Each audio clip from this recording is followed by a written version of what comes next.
A recent court case has thrown into the spotlight the importance of thoroughness when conducting a grantor search on the PPSR or Personal Property Securities Register. As a secured lender or supplier, you may already know how vital it is to run a PPSR search to find out if the grantor you're considering doing business with has any security interests hanging over its personal property.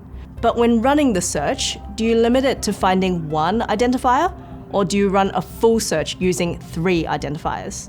If you limit your search to one identifier, the only security interest disclosed will be against this one identifier. The problem with this approach is, if the grantor you're searching against has made a mistake in their registration and accidentally registered the wrong identifier, you won't see the registration in your search result. And this is exactly what happened with IBM Global. It had mistakenly registered on the PPSR using its ABN to describe itself rather than its ACN. In some instances, it had also registered against the grantor using the grantor's ABN rather than its ACN.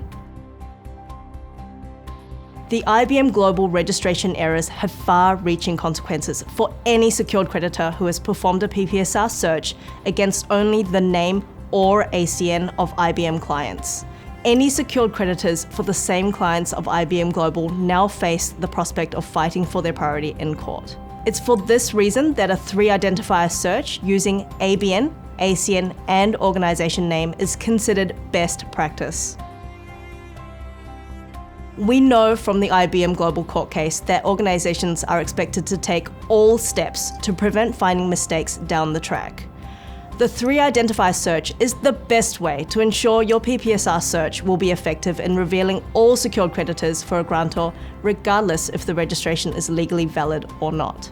If you don't do a comprehensive risk assessment that takes into account even the invalid registrations, the impact can be severe.